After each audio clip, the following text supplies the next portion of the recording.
welcome to our Tuesday night high-path avian influenza situational update for smallpox stakeholders. It's November 15th, and we're really pleased that you're here to join us again. As always, we're very pleased that we received a grant through the CAP funding program to be able to deliver this series now until about early December. And as always, if you're new here, all of the links that we talk about, the recording, everything else can be found on the Biosecurity and Disease page on the Poultry Industry Council website. So we try to have the video recording up within a couple days. And I just wanted to give a little shout out to something else that we collaborate with OMAFRA on, which is our producer update series. So if you're interested in more production style, commercial perhaps type poultry topics, the producer update series, we have 3 in-person sessions and we have 2 virtual sessions. So you can tune in from anywhere. All the information and a couple of the registration portals, as well as a couple of the agendas, are now listed on the PIC website. And so please check that out if that's interesting to you. And joining us tonight, we have the usual cast of characters with a couple subs. So Victoria Wilson is going to give us a little update from the CFIA. We're pleased to have Dr. Emily Martin from the Animal Health Laboratory to talk about testing and veterinary access and those sorts of issues.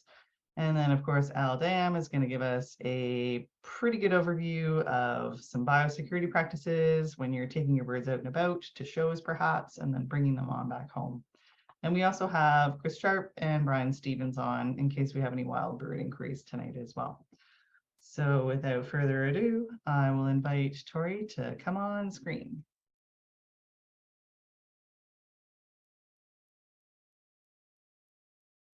I think you're on mute.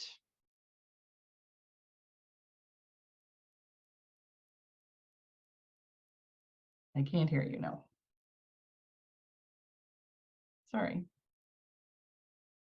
It shows that you're not on mute, so I'm not sure. Is anybody able to hear me now? Yes, perfect. Okay, perfect. Sorry about that, everyone. Good evening. I would like to start off by sharing some good news. We haven't had any new infected premises added to our list of detections since the last time that we did talk. We did release an entire primary control zone this past weekend as well, which is something to be excited about. Primary control zone 109, which is around IP 31, has been released. So if you are within that control zone and have movements that involve another active primary control zone, you still will be required to have permits. However, if you can avoid the current zones that are still up within the area with your movements entirely, then we don't require anything further in regards to surveillance or movement. So this is another zone off the list, and we are moving in the right direction. Another topic that I wanted to discuss was the feather board advisory that had went out last week. This advisory went out to commercial producers in the primary control zone 91 around IP 27 and primary control zone 130 around IP 36. Just reminding commercial producers for post-outbreak surveillance that a total of 10 birds are needed per farm to be sampled total prior to the zone being dropped. And then these 10 birds are to be placed in the dead bird surveillance bin for sampling Mondays and Thursdays. And then for those of you that are unable to do dead bird surveillance, or those that don't think you'll have 10 birds for sampling within the required time period, there is an option to have 10 live birds sampled per farm by your private vet or by the CFIA. As soon as 10 birds, live or dead, have been sampled per farm, nothing more is needed sampling wise, and you just wait out the remaining time period of the post-outbreak surveillance. CFIA monitors this requirement closely, and if we consistently are seeing a farm with 0 or low numbers of dead birds, scheduling of live testing will have to occur. Other teams, our teams will be driving by every Monday and Thursday to check those bins. And again, this is just for commercial producers within the primary control zones that are in post-outbreak surveillance. Commercial producers under the current definition is chickens and turkeys raised under Canada Supply Management System for producing or selling their products or breeding for these purposes, or birds raised outside of the quota system on a premise with 300 or more for producing or selling their birds or breeding for those purposes.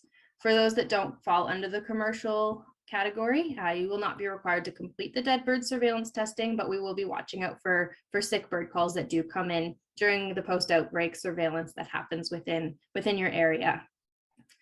As always, referencing our website is very beneficial to see the interactive maps of where the zones are, what's been revoked, information for bird owners on how to protect your flock from bird flu, biosecurity information, and there's even a helpful tool for movements that will help point you in the right direction of what you might be needing to move your birds or poultry products. And basically all things avian influenza that you would want to know. So I'm going to end my update there, keep it short and sweet, and I hope to keep the good news coming your way. We hope so too. Thanks, Tori. Vishnavi's tagline was "No news is good news," but good news is good news too. So thank you very much. So next we're going to hear from Dr. Emily Martin. Okay, so I was asked to come tonight to give you a bit of an update regarding what's going on at the Animal Health Lab with regards to the testing for avian influenza. So I just wanted to give you a quick background on what's happening right now and the types of samples we receive, but also go over how to find a veterinarian to submit to the lab if it is necessary for you to submit to the lab.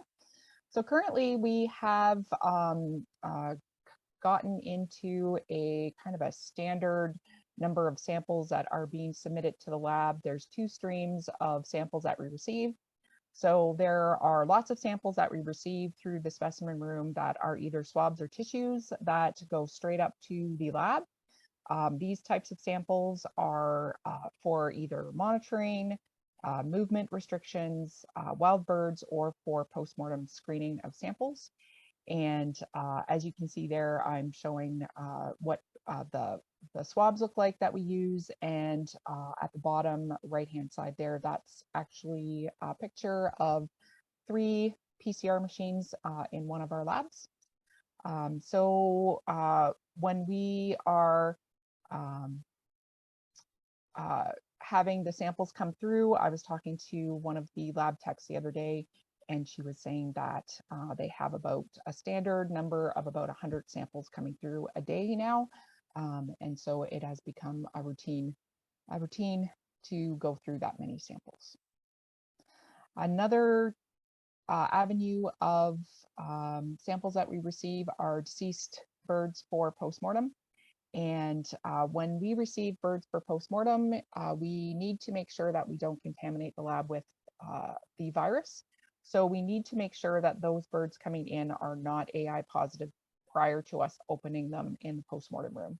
So as soon as they arrive, before they are even taken very far into the lab, in our truck bay, we take the birds, we swab them, and then those swabs are disinfected. The birds are packaged and put into Tupperware containers that are also disinfected and put into coolers, and then those swabs are sent upstairs.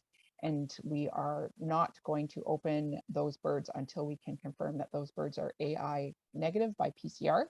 If they end up being positive by PCR, then those Tupperware containers are just with the birds in them are disposed of. They're not open, they are gone. They are put straight to disposal. If they are PCR negative, then we will go ahead and do a regular postmortem. The unfortunate part about the process is that it means that the postmortems are delayed 1 to 2 days. But other than that, it's just making sure that we don't contaminate the lab.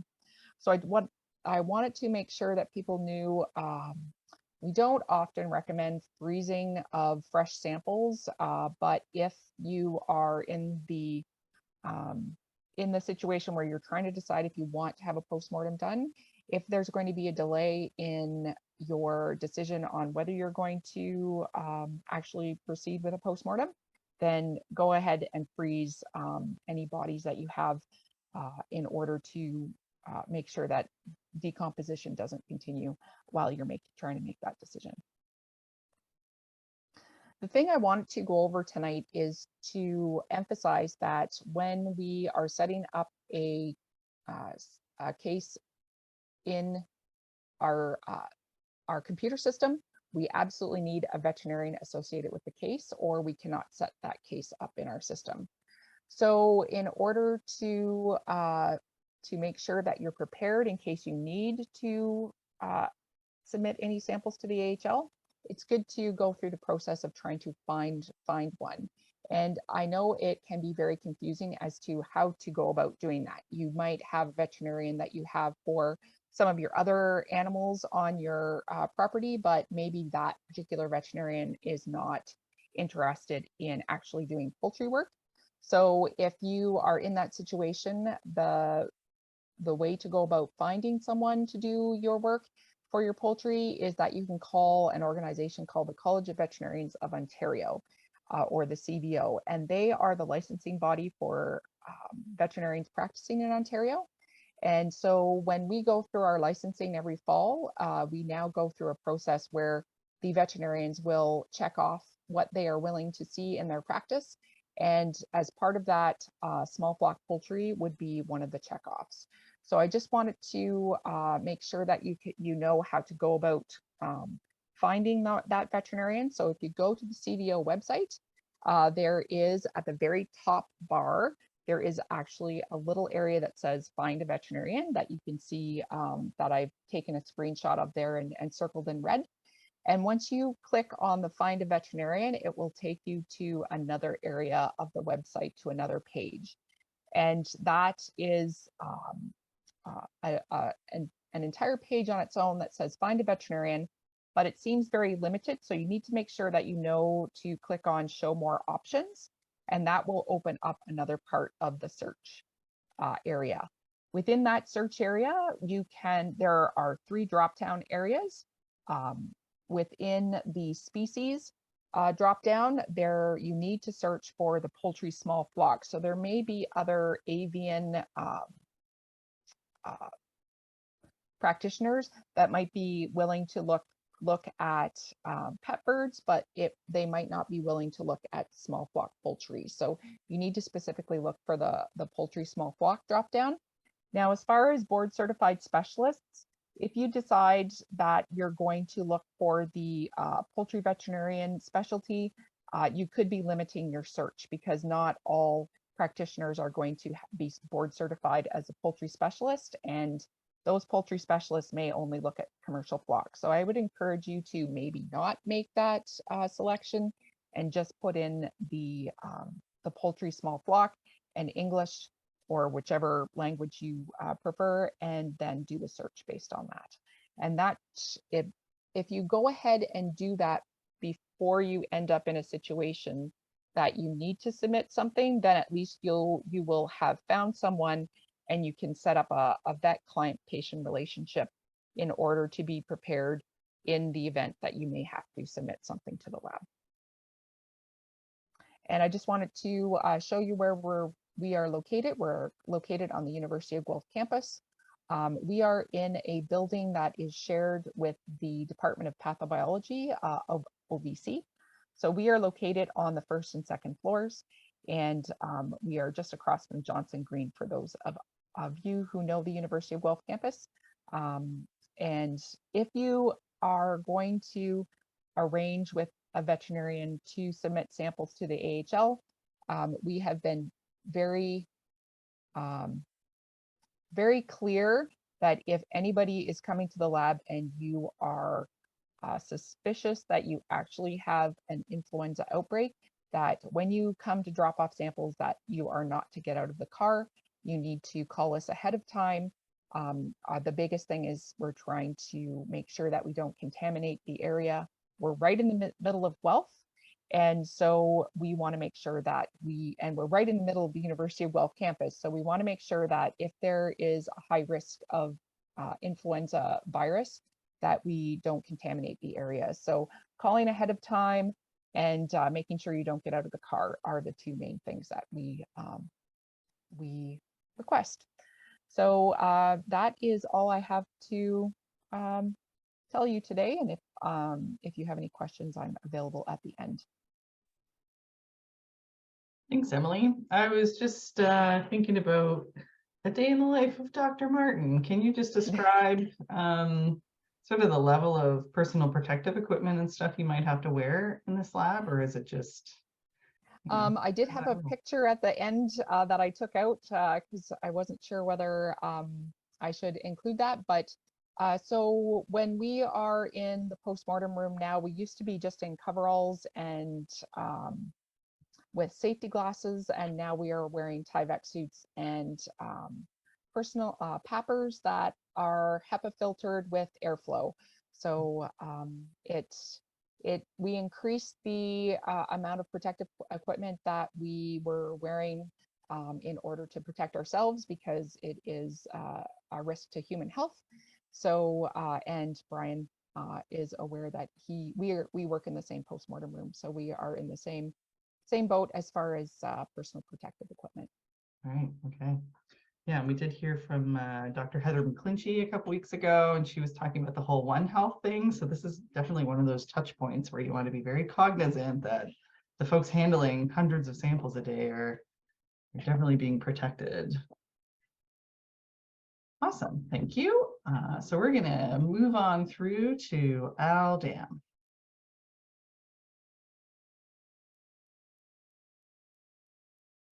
Your slides look great. Good. Okay, so I'm hoping you guys can hear me okay. Yes, sir. I'm looking for a yay. Okay, so tonight I do want to talk about biosecurity, some general biosecurity stuff that I've been talking to folks about forever, but also about things as we look into the future and whether you're going to go to shows or auctions or fairs, whether you're bringing birds back or not.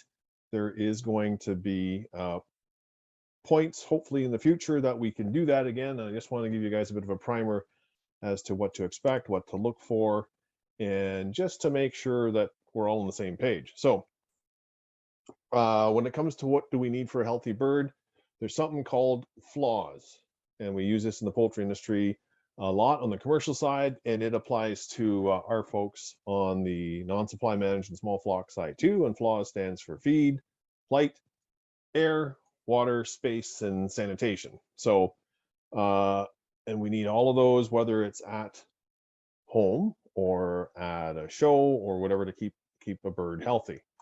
So it comes down to just having a good environment. So what is a good environment? Well, it's good quality feed, and you'll have feed at the show or at home that should be good quality. It needs to be fresh. It needs to be stored properly so you don't get contamination either from rodents or anything else. You need light, so feed light, and that's going to be measured in lumens in terms of the amount of light you have. Kelvin in terms of, is it like 5,000 Kelvin, which is daylight, which is that super bright white light, or is it more of a soft white, like what I have here, which is about 2,700 Kelvin? And then, of course, duration, and the duration will depend on what you're raising and what you're raising them for. So, for instance, for egg layers, we can trick egg layers into thinking it's June 21st by giving them 16 hours of light a day, because they look at daylight as a function of what, and indirectly they use daylight as a function of what time of year is it and what kind of resources are available. When it comes to air quality, that's sometimes easier said than done. So, Christoph talked about that a couple weeks ago when it comes to winterizing your coop. We see most of our respiratory issues in small flocks this in the fall and winter is almost exclusively because of crappy air quality. At a show, I'm hoping we've got good air quality, but if you've got some challenges with air quality, that's going to make some challenges for your birds and bringing them back home, and even while you're bringing them back home in whatever vehicle. They need fresh water that needs to be accessible and potable, and we also need to have a good temperature, which is easy to measure.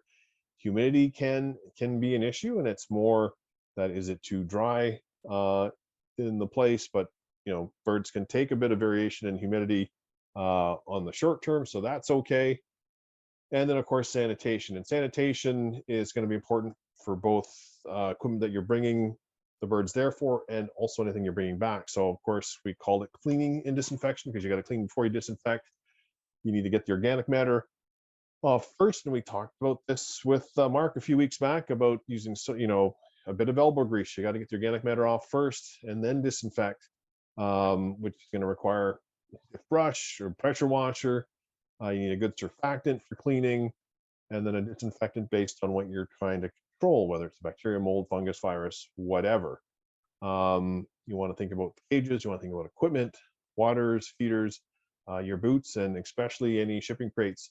And when you think about it, if you've got whatever crate you've got and you put it on the ground, outside, inside, wherever, you got to think now the bottom of this crate is disinfected or is contaminated. And if I start stacking crates as I'm moving birds, now the top of that crate's disinfected and stuff's going to fall through. So that's another part of sanitation we need to think about.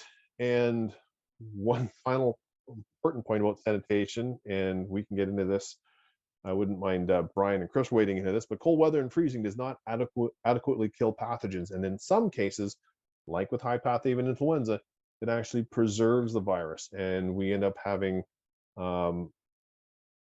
virus in the environment or wherever that is just sitting there dormant, waiting for it to heat up and waiting for a host. So it's not real rocket science. Anything I've said here really shouldn't be a big issue. If you're at a show or an event, are they looking at all these things? Do they have clean potable water? Do they have a protocol for dealing with sick birds also? So when it comes to biosecurity, like some of the stuff is simple, but it's effective, right? Washing your hands if you're handling birds, designated clothes and boots. So this is more for, in your own farm or coop, but, or when you have visitors, but, maybe we got to start looking at things like having disinfectant mats or boot dips before we come in. If we look at what's going on in the EU, they've gone through 3 years of this, and they've had small flocks decimated as well as commercial flocks, and it continues to happen. So if we're going to keep going with the hobby, we need to start thinking of ways to keep the birds safe and prevent some of these infection events from happening. And we've already had that happen this fall, as you guys are very aware. So yeah, people say, well, it's going to be too expensive. Well, what's more expensive? Having Tori come to your place, quarantining your farm and destroying all your birds, or having a proper boot dip or activated lime that you step in and separate boots, and even a locked door. So you can argue with me till you're blue in the face, but I do firmly believe biosecurity does pay. Now, how do birds get sick? It's pretty simple. We need an attacking agent, we need a susceptible bird, and we need the right environmental conditions. Challenges can happen when we have birds that are in a tough situation where they've got a lot of stress on them, and transport is stressful, and taking birds to shows or flying can be stressful. So that can make a bird more susceptible. Now, we do have all sorts of infectious agents out there, including viruses, bacteria, parasites, and we have a lot of bird-to-bird transmission. That's how a lot of stuff happens. So it's shows, auctions, trading, flying, game reserve, birds where we have that interaction. Contact with wildlife and wild birds can, and then that includes feces that is infected, can be a challenge. And of course, the one I'm most concerned about generally is contaminated clothing, footwear, vehicles, manure, like all these things that we do to spread disease back and forth. That being said, if you're at a show and you don't have birds, the same thing will apply when you come home, that you're going to want to make sure you change your clothes. Don't walk straight into your coop. Not even change your clothes, but wash your clothes. On the commercial side, we use a lot of this. Well, I use a lot of disposable PPE, but I know with some of our folks that are using cloth overalls, they go into a tote with a lid that can be fairly well sealed and sprayed down with disinfectant and then washed. We only use one pair of overalls per farm visit, and we never and same with our boots. They're cleaned and disinfected, or if they're disposables, they're thrown away. So of course, here's a schematic of this, or an infographic that shows the whole what we just talked about, where we've got direct transmission, where disease circulates among the flock. But then we have other vectors, including wild birds, but and insects, but rodents would be in there too. But to be honest, the majority of our disease spread on the commercial side, and I'd be somewhat suspect on the exhibition and hobby side will be us moving disease back and forth. So you don't need to bring a bird to a show to bring disease back to your coop. You can do that yourself really, really well. So how do they move back and forth? Well, there's all sorts of things that happen. So whether it's racing, whether it's show birds from distant locations to compete with the hobby, but reality is it's not just avian influenza we're concerned about, right? We've got pox, we've got ILT, mycoplasma, various herpes viruses, pigeon paramyxovirus, and we've identified these diseases at shows all the time. So of course, the Royal had just happened. It just wrapped up this weekend. I remember as and I do recall being a young poultry specialist at one point, getting to know the ropes. And I remember we would have, one year in particular, we had a spate of ILT that happened, and it was about 2 weeks. It was about, beginning of December, and it was ILT that showed up in some exhibition birds, and we, it was, you start doing the delving into some of the details of where these birds have been, and unfortunately the common link was the Royal. And I've been to the Royal some years where I can hear the snick in some of the birds. So that can be any show, that can be any auction, that can be anywhere, but that becomes one of the things of why when you bring birds back, you need to understand risks and disease spread, and you need to understand quarantine and isolation. And that's something I'm going to stress a little later.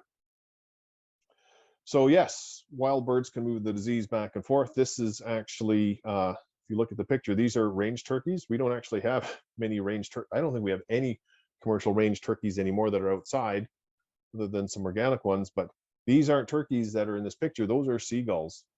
And I think this picture was from Minnesota, and they've had Newcastle outbreaks in their turkeys numerous times, and it's because of this interaction. Of course, these are our standard barn pigeons that we see flying all over the place. And yes, they can be a vector for disease, both as a disease carrier, but as a vector also. This slide deck, I think this was actually, I think Lloyd Weaver gave me this slide deck, and this was on a photostat of God knows from where, but it's this slide is probably about 30 years old, where it says 1 gram of manure with avian influenza virus can equate to 1 million dead birds. And whether that's manure on the side of the road from an infected barn, or you literally just stepping in some infected goose poop and then walking into your coop. So we can have some pretty severe disease challenges even from something as indirect as manure. I get asked all the question all the time, does hunting pose a risk to your flock? I said yes. I said, well, yes, it can be if it's done where you've got interaction now with the wild birds and your flock. And when I say interaction, it's not that they're bringing geese into your flock, but maybe they're tromping through the bush or your fence line and hunting geese or ducks, but then you want to show them your coop, or maybe they want to buy some birds from you. So then they walk right into your coop with the boots they've been tromping through the bush in. So that can be an indirect. I've had hunters that would shoot their ducks or geese and then dress them right in the guy's driveway or front yard, and he's got a coop right beside there. That's not the safest thing to do either. So don't there's ways that you can have hunters on your property, and then they can hunt, they can enjoy their sport, they can help you deal with some of the nuisance problems you might have, but then make sure you don't risk your own flock because of that. So what can you do? Locked doors, no entry signs are one thing you can have at your coop, and of course you can't have that at a show, but a record book of visitors is always good to have, and this has been one of the things when it comes to traceback and CFIA. So yes, is CFIA going to use that? Absolutely, they're going to do that. But how do we, how do you know who's there in case either someone's brought disease to your flock, or you're concerned about spreading it? Foot bass. So foot bass, I have a love-hate relationship with foot bass. Sometimes it's a hate-hate relationship with foot bass because they're only good as often as they're changed. One of the challenges I've seen with foot bass is, can they be kept clean enough? Can you, is it better to change your boots? It's a function. You might as well stack the deck, right? Change your boots and use the foot baths. In the wintertime, in a lot of products, we can actually add wiper fluid to it, so it stays in a form. If it's not inside the heated area of the barn, that you can keep that. But if it's not an option, then potentially things like dedicated boots are an option, or things like the activated lime that you saw in a picture previous. Dedicated overalls, boots, caps, wash your hands. We already talked about that. Feed storage, keep in sealed containers. So that'll go for both at the show and at home, right? Because we don't want any other scavengers, cats, dogs, rodents getting into that feed. Clean source of water, of course. I've beaten you over the head with that. Yeah, cover feed and water areas. So this is the wild bird contact and other animals contact to keep pushing that segregation of domestic and wild birds. And of course, traffic flow. So if you're at a show, say you're judging a show, we'd often say you judge from whatever categories you have, but you want to always deal with the youngest birds, and then with the oldest birds. At home, you're going to want to deal with the youngest, the oldest, and from healthy to sick. If you have quarantine facilities and you've got birds in active quarantine, you want to service those facilities, that facility last, after you've done your regular, and have a complete change of clothing and boots for that before you go in and into your quarantine facility.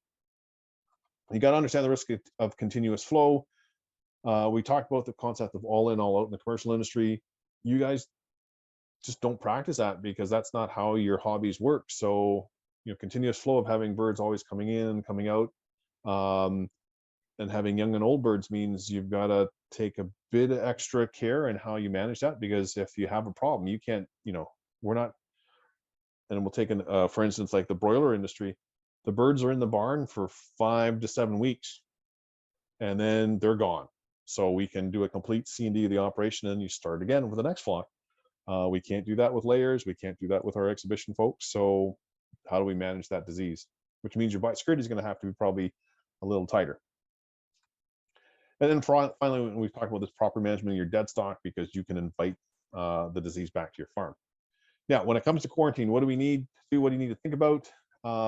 Not just a different cage, but a different room, potentially even a different barn. You don't want shared ventilation. So having quarantine birds in one side of the room, and your own other birds that aren't in quarantine at the other side of the room, that's not a quarantine. That truly isn't a quarantine. You need it in a separate room with separate ventilation, and you want to manage that. So how long do you have them in quarantine? Well, 14 to 28 days. Why the range?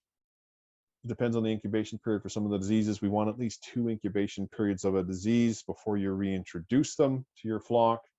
And when I say even ones that are healthy, so what is a healthy bird? Well, we can't really tell if it's healthy until Emily cuts it open, right? And we can have birds that are carrying disease that are asymptomatic. So ILT is one of those ones where the bird looks healthy. It could be carrying ILT, and then it is brought home, it's under stress, and then it then starts being symptomatic or shedding virus.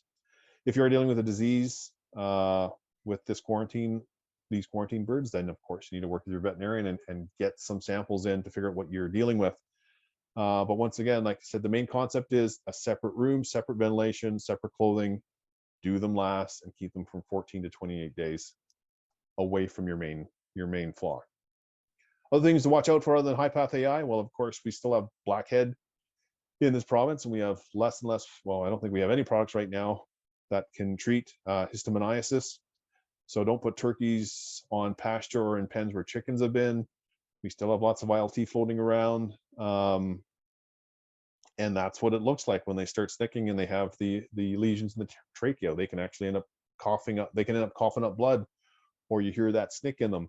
So, if you're at a show and you're hearing a snick, or an auction, what is their protocol for dealing with those sick birds so that they don't just end up getting spreading disease? ILT is a relatively slow moving disease in terms of, the bird can be exposed, but then you don't see the disease for quite a while, versus this H5N1 high path AI we're dealing with, you got a problem in chickens and turkeys within 3 days because stuff just starts dying. We don't even see lesions on some of these birds when they start dying because they die so fast. What else do we have? And Brian can help me on this one. We have lots of Newcastle disease that's on the wing, right? Whether it's in cormorants or gulls. We've got variants of Newcastle disease in wild pigeons, and we see some of these neurological birds all the time. Other things to watch out for, coons, other predators, and I got a special hate on for coons because not only are they predators and killer birds, but they can carry disease like raccoon roundworm, which is an internal parasite that in raccoons stays in the gut, but when they get into non-target or non-coon species, whether it's chickens, for say, that raccoon roundworm migrates outside of the gut and can end up in the brain, giving you a crazy chicken syndrome. And we can actually find those in there. I don't think we've had raccoon roundworms chickens submitted to the lab for a while, but Emily can help me on this one. But how do you deal with that? Don't put your birds in danger, or yourself. Don't put birds close to raccoon latrines, right? So if you've got straw being stored in the barn and you got coons in there and you see a big pile of raccoon poop there, you're not going to be wanting to use that straw to bed those birds. If you've got birds outside in an outdoor area and there's a big tree there that raccoons utilize and use as a latrine, you might actually see raccoon poop on the ground around or in that tree. Don't let your birds roost in there, or keep them away from that soil. The challenge with raccoon roundworm is that it does all these crazy things to chickens, and it can do the same thing to you. So we do have raccoon roundworm in raccoons in Ontario, so be aware of that. So anyways, there's lots of things we've talked about. There's lots of different things you can do, but as we get to the point where we're doing more things and hopefully have the ability to start having shows, fairs, auctions, buy-sell trades, all the rest of the stuff that your group does, races, whatever, just be aware that we live in a different world now than we did 2 years ago. And things can change very quickly, and it can be from a spreader event from an auction or a show, it can be whatever. So it's gonna be on all of us to make sure that we keep our birds safe, and it's gonna be on all of us to make sure that we are not doing things that are gonna cause any challenges to the rest of our folks. One of the other things I wanted to show finally before I peel off here is, once again, the PIC website has a lot of information there. And finally, this is one of the maps that's on the PIC website. So this shows the distribution. It was last updated October 16th. We have definitely more on there. So this goes right from December of 2021, when we started with that case in Newfoundland, up until October 16th. And you can see here, there's still a pile of commercial poultry that are coming up positive in the US and in Canada, backyard flocks, wild bird positives. And, just so we don't see every wild bird that dies from even influenza. So this true number is much higher, but the blue dot is still mammals, and we're still seeing a lot of mammals. Most, pretty much all scavengers that are catching this. But in the last couple of weeks, we've had, I saw a report that 2 more people in Spain tested positive for H5N1. So this is a zoonotic disease that can impact mammals, and we're mammals. So that being said, there's that there. And I know I'm going to get asked about the order at some point. So the order is still in effect. It goes in effect, or it still is in effect until November 21st. So today's the 15th. 21st is Monday. Where do we sit in the order? Don't know. A risk assessment's being done, and we will hear about it. And as soon as we hear about it, we'll be telling everybody yay or nay. But I'm sure we'll have an update next Tuesday if you want to tune in for that. So I think with that, unless there's any questions, I will stop sharing and bring us all back. Thank you very much, Al. And your picture there of your quarantine concept, where folks are just sitting in their little cages with porous walls, reminded me of smoking and non-smoking sections in restaurants, whereby, what was that even about? I have no idea. Yes. Okay, so if we get Emily, Victoria, and our Christopher, Brian, come on back and we can start going through questions. If you have any more questions, feel free to pop them down below in the Q&A section. So the first one comes in and it's kind of a broad spectrum topic. So if a highly pathogenic avian influenza is so infectious and deadly, why have we not seen geese or ducks or crows laying around in the parks, ponds, and fields? So that's a good question. It's probably a long answer, and it has to do with a few different things. Some of it has to do with the species affected, and some has to do with just the distribution of the species and how dense the population is. One thing you should know about any highly pathogenic avian influenza is that that term is meant for domestic poultry, so domestic chickens and turkeys. So it's highly pathogenic for those species in particular. So they tend to be much more severely affected by these viruses than other species do. One difference with this virus compared to previous ones is we have seen it affect a lot of different wild species, but it affects the wild species in different amounts. So it appears that the dabbling ducks are likely carriers of this virus, and they are less susceptible to severe disease and death as compared to other species like Canada geese, turkey vultures, and a number of others out there. And then when it comes to the density, a lot of these species are going to be spread out or in small flocks. So we will see small outbreaks and die-offs within some of these species. But when you get larger groups together, then you start to see these larger die-offs. And that was most shown in the colonial nesting birds. So we did see that quite a bit over the spring and the early summer, where we had thousands of northern gannets and other species like that that were dying off in eastern Canada and washing up on shore. And they were dying as a result of this virus. So we definitely are seeing large die-offs of birds. We've seen tens of thousands of wild birds that have died from this in Canada. Over 50 species across North America have been affected by this. So we are seeing a large amount of birds that are dying from this. And as Al said, we're not able to see all these birds that are dying on the landscape. So there are probably more out there that we're not seeing. Chris, do you have any comment about what we're seeing in the EU or other parts of the world? Because I know that's, like, we think it's horrible here, but I think it's probably worse than other parts of the world. Yeah, I mean, I think Brian gave a good overview about what we've seen in Canada, and unfortunately for the European Union and those flyways, they're in their third year of this outbreak. So and they continue to see wild bird die-offs annually. This summer was really notable in the EU in the regards of colonial seabirds similar to eastern Canada. So it continues to cause issues there, and unfortunately, and I don't see it going anywhere anytime soon. Hopefully, best case scenario, it's a low simmer in Canada. Right. Is it partially a function of also we have a new naive population every spring and summer after, like with the new hatchlings? Like, or do you think you've seen that in you? Because once birds get sick with the disease, if they don't die, they get over it. They shouldn't be getting sick. I don't know who can answer that question, but I think you'll see that to a certain degree.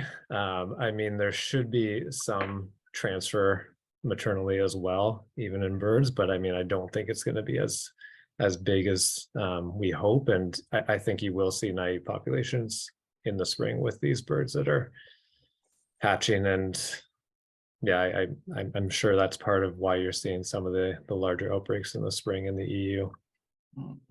Yeah, for sure. And I mean, there are some species like avian scavengers that may never get a opportunity to get a low dose, and when they do encounter it, they're consuming a carcass of a bird that's succumbed to the virus, and they don't have a chance to get a low dose, and they die themselves. So that's not a very nice situation. Yeah, and I think that's where some of the sort of citizen science is kicked in, is finding deceased birds and sending them into the lab and things like that. So there have been enough cases of folks stumbling upon, unfortunately, birds that have died either in parks or in other spaces. So it's just not a huge tidal wave of. Well, and speaking of citizen science, we actually have a whole group of folks that are out there right now, out in the field, looking at stuff. They all seem to be walking around with shotguns and camouflage, but that could be another group, right? Yeah, that's deer season. Yeah, they're out there. Or it's The Walking Dead. I don't know. So this next question is about winter again. So we touched on winter last week with bedding and things like that, but we didn't quite get into the topic of boot dips in winter, which is something that could freeze and obviously not be very effective. What's a workaround for that? Yep. So I did mention that in my talk there because I actually saw that question pop up while I was yammering away. So yeah, things like water can be replaced with wiper fluid in some cases. Look at the label to see what it says for that, but we have used products, disinfecting products in the winter, or the easy thing is to keep the boot dip in where it's somewhere warm above freezing. Now, that being said, in some cases, it just may not be an option. So change your boots would be good. And then a different product like lime might be a better option, something that doesn't need to be wet, but will be activated when things get warm. So you got to remember too, when things are really chilly, we may actually end up preserving some of these pathogens. So you need warmth to get the product to work on them. Yeah, I think back to the comment that Lucy made a few weeks ago about how you preserve protein that you eat is put it in the fridge or the freezer. And there's the same kind of science transferring over to viruses, which is that protein is stored in cold weather. So same concept applies. Well, isn't that what Brian and Emily do when they're overloaded? Things Yes. go in the freezer. That's true. So there's just a question around how do I work around the logistics of not tripping and falling and creating a workplace hazard when you're getting in and out of coveralls, in and out of the coops and changing boots and all of that stuff. Do you have any tips around that, Al? Well, it's called the good old Danish entry system, right? So, and maybe that's something we should talk about in the future, is to talk about how to don and doff with a Danish entry system where you have clean and dirty, and how you can sit your butt down on someplace to swing your feet over and go into the clean boots or the plastic boots. Trying to remember, we actually did some filming of that, didn't we, this summer? We did, yeah. So we, in the emergency preparedness resource, which I've flogged to death now, which I didn't tonight, we do have a little video of Al showing taking off the boots and swinging his feet around and then putting on the fresh clothing and things like that. So we can send that out as a part of the recording reminder for this. But definitely, I think it would be worth maybe diving into that a little bit deeper. It's kind of tricky unless you can see what's going on. Yeah. That or watching me do it and fall on my face. Oh, Chris, you're muted, Chris. I think everyone would appreciate the live option now. Yeah, right. I can put on a performance. Yes.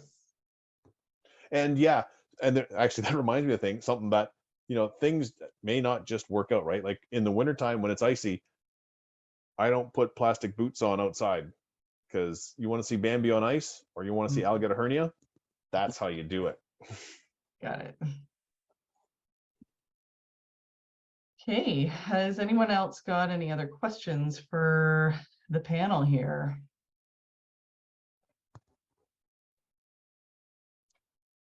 Yeah, I'll just give a little shout out to that emergency resource. We do have quite a number of videos on there that are the talking head version of the longer written version of the binder, basically, that ended up on the resource. So I highly recommend you walk through it. Al definitely covers a lot of the topics in depth that we have here, and then how to plan to mitigate some of those risks beyond just disease management. So it's a good resource that's live and free and waiting for you to check it out.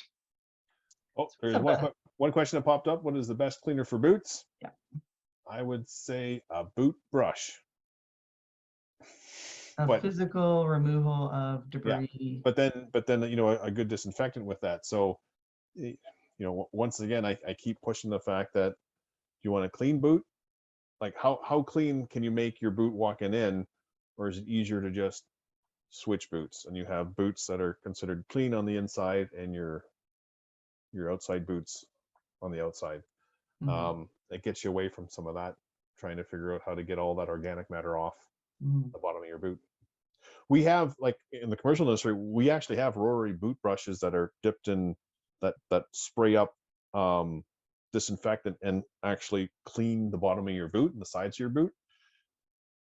You can use those too if you want, but to be honest, I'd rather you still just change your boots. Yeah, I mean, if you think about like in the kitchen, right? Some people have a very distinct system for managing like cutting up meat and then cutting up vegetables, and they have this whole, separate cutting boards.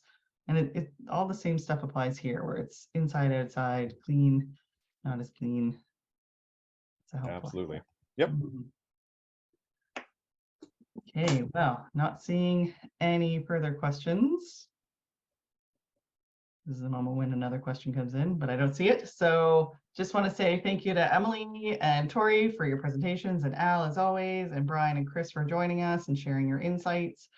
We'll be doing it again next week, a couple different topics. Thank you all very much for joining us and spending your Tuesday night here. You're welcome, Gary. Pleased to have you here. That's all we got for tonight. So we'll see you again soon.